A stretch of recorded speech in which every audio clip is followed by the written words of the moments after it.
Mr. President of the United Nations General Assembly, Mr. Secretary General of the United Nations, Excellencies, ladies and gentlemen. Seychelles congratulates you, Mr. President, on your election as President of the 77th session of the United Nations General Assembly. We also extend our profound appreciation to your predecessor, Mr. Abdullah Shahid, for his leadership during the preceding session. I wish also to express our gratitude to Secretary General Antonio Guterres for his efforts to pursue a common agenda for the United Nations at a time when faith in the multilateral system needs more than ever to be restored. Mr. President, Excellencies, ladies and gentlemen, we perhaps need to be reminded that multilateralism gives each one of us the opportunity and the means to solve complex challenges that we cannot overcome on our own. Never have we faced challenges of such magnitude. A world in deep crisis, climate inaction, the aftermath of the pandemic, food insecurity, the rising cost of energy, the war in Ukraine. We have reached an inflection point, one that compels us to question the trajectory of our multilateral order, as the perils to our collective well-being are acute and numerous. Faced with a multiplicity of interrelated challenges that many of us are least responsible for, but most affected by, the plight of states in vulnerable situations has never been more pronounced.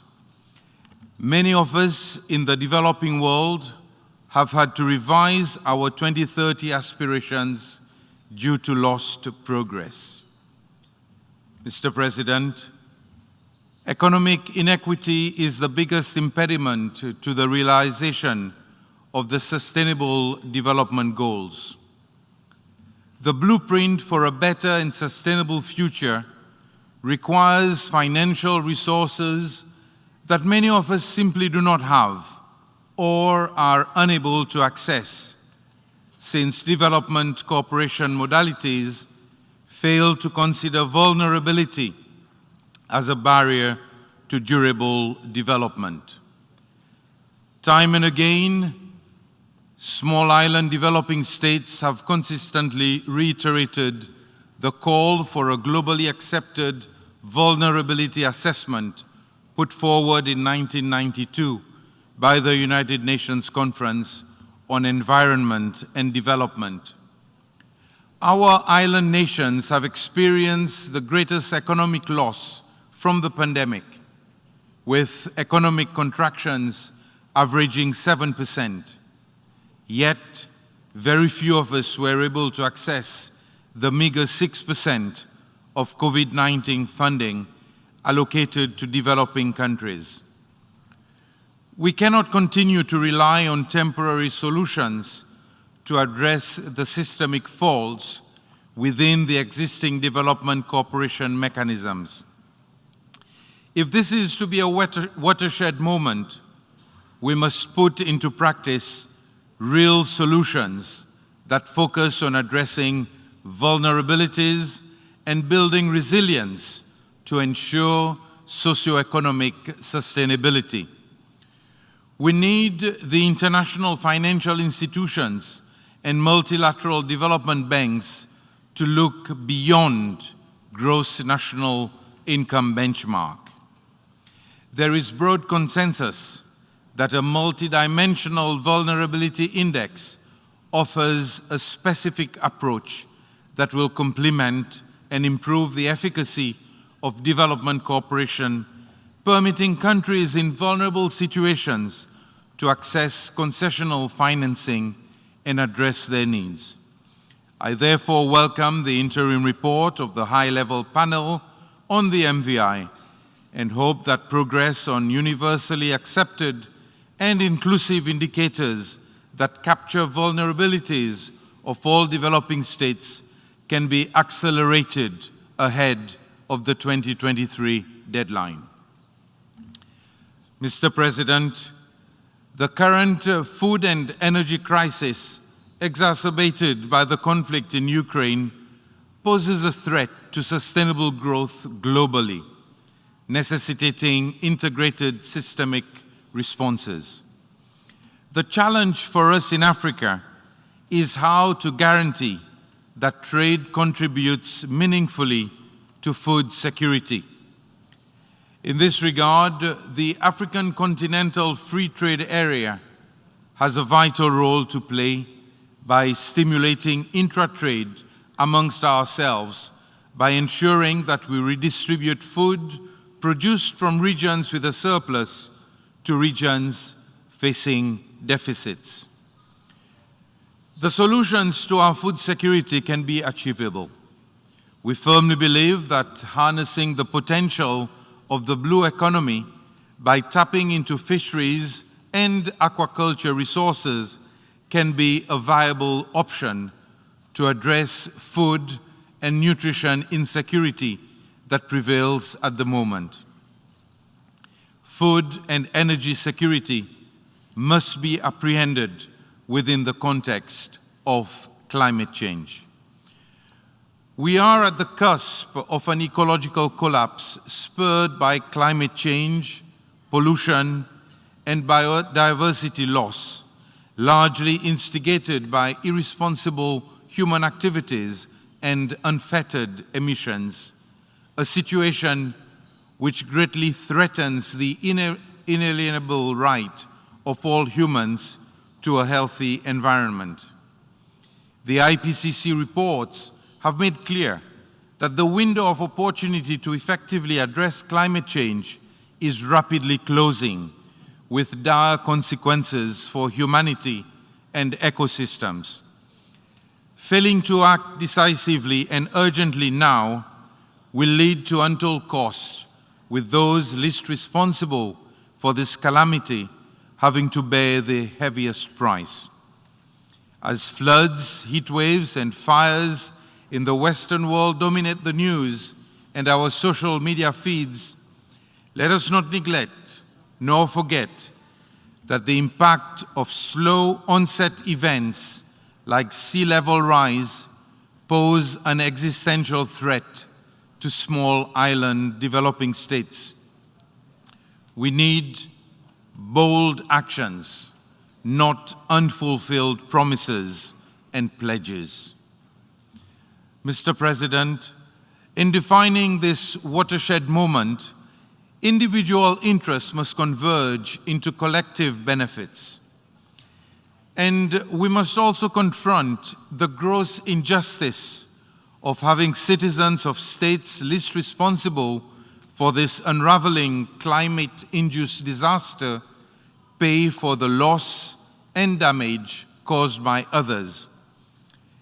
Even as we bear the impact of climate change, our environment is suffering immensely from the consequences of pollution.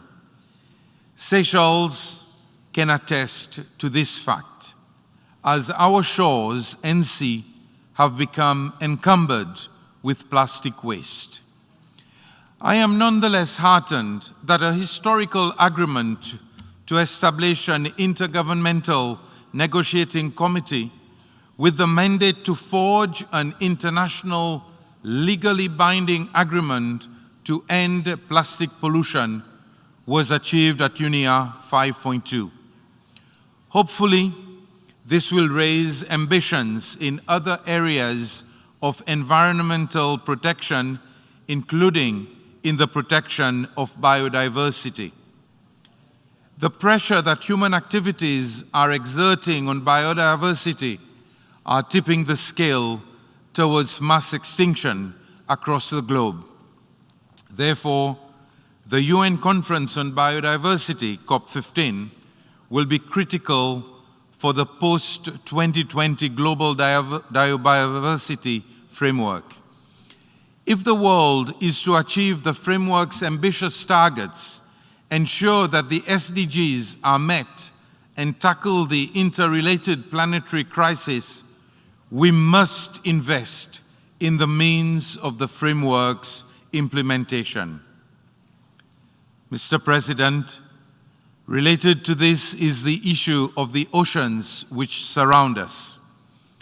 Healthy oceans are critical to life on Earth.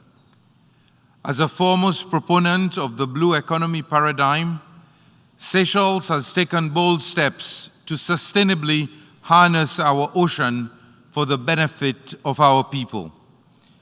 By implementing our marine spatial plan, we have not only set aside 30% of our economic exclusive zone for protection and sustainable use, but also helped consolidate progress towards our commitments under the UNFCCC and Paris Agreement, as well as the SDGs and CBD.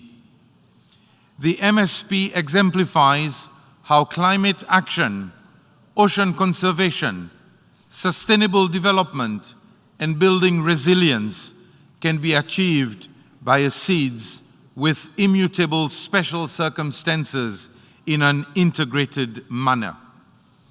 Building on this, Seychelles has committed to protect at least 50% of its seagrass ecosystems by 2025 and 100% by 2030, greatly contributing to ecosystem preservation and carbon sequestration. We call on other littoral and oceanic states to be as bold in their ocean commitments. As we progress in the UN Decade of Ocean Science for Sustainable Development, it is imperative that we invest in science-based approaches and forge strong partnerships needed to achieve a better understanding and protection of the ocean. Beyond the preservation of our natural environment, such holistic measures can be applied to the myriad of interlocking challenges that we are facing as a global community. It will take our combined will, conclusive action, and uncompromising respect for the founding principles of the United Nations to secure a better future for all. Mr. President, last but of no less importance is the situation in Ukraine. The Ukraine-Russia conflict is of great concern to us. It poses a grave threat to global security and world peace, with serious ramifications for the entire community of nations. My country's stance on the peaceful resolution of conflicts through dialogue and diplomacy is universally recognized. In this regard, the Republic of Seychelles strongly supports the call of the Chair of the African Union and the Chairperson of the African Union Commission, urging the parties concerned to establish an immediate ceasefire and to resume negotiations in order to preserve the world from consequences of planetary conflict and to find a permanent and mutually acceptable solution to the conflict. We must find common ground for the sake of humanity and our planet.